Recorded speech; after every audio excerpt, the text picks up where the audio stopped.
Sir ನಾನು 19 ಜನವರಿಗೆ loan ತಗೊಂಡಿದ್ದೆ sir. ಈಗ ನಮ್ಮ ಯಜಮಾನ್ರು ಲಾಸ್ಟ್ ಇಯರ್ ಮೇ ತಿಂಗಳು 19ನೇ ತೀರೋದ್ಮೇಲೆ ಇನ್ಶೂರೆನ್ಸ್ ಐತೆ ಏನಾದರೂ ನೋಡಿ ಸರ್ ಅಂತ ಹೇಳಿದ್ದಕ್ಕೆ ನಾನು ಸ್ವಲ್ಪ ಲಾಕ್ಡೌನಲ್ಲಿ ಲೇಟ್ ಕಟ್ಟಿದ್ದಕ್ಕೆ ಅದೆಲ್ಲ 1.5 ಲಕ್ಷ ಬಡ್ಡಿ ಹಾಕಿ ತಿರ್ಗಾ 4.5 ಲಕ್ಷ ಮಾಡಿಬಿಟ್ಟಿದ್ದಾರೆ.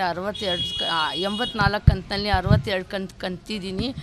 ಅದಕ್ಕೆ ಸ್ವಲ್ಪ ಕಮ್ಮಿ ಮಾಡಿ ನನಗೆ ಬಡ್ಡಿ ಎಲ್ಲ ನಿಲ್ಲಿಸಿ ಕಮ್ಮಿ ಮಾಡಿಕೊಡಿ ಅಂದಿದ್ದಕ್ಕೆ ಇನ್ನೂ 1.5 ಲಕ್ಷ ಬಡ್ಡಿ ಜಾಸ್ತಿ ಹಾಕಿ ಸರ್ವಿಸ್ ಚಾರ್ಜ್ 50,000, ಕಾರಿಂದು ಚಾರ್ಜ್ 5,000 ಎಲ್ಲ ಆಗಿಬಿಟ್ಟು ನನಗೆ ಮನೆ ಹತ್ರ ಬಂದು ಚಿತ್ರಹಿಂಸೆ ಕೊಟ್ಟಿದೆ ಸರ್. ನಮ್ಮ ತಂದೆ ಹೆಸರು ಯಜಮಾನ್ರು ತೀರೋದ್ಮೇಲೆ ನನಗೆ ಇನ್ಶೂರೆನ್ಸ್ ಮಾಡಿ ಏನಾದರೂ ಐತೆ ಇಲ್ಲ ಅಂತ ಹೇಳ್ಬಿಟ್ರು ಸರ್.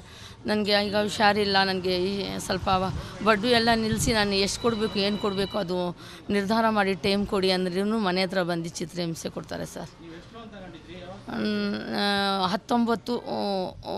1 ಜನವರಿ 2 ಸತಿ 2 ಲಕ್ಷ, ಒಂದು ಸತಿ 65,000, 4 ಲಕ್ಷ 65,000.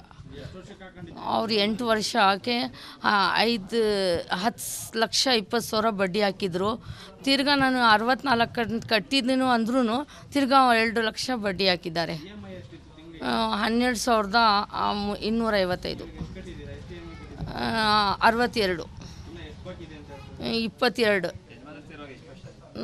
10 ತಿಂಗಳು ಆಯಿತು.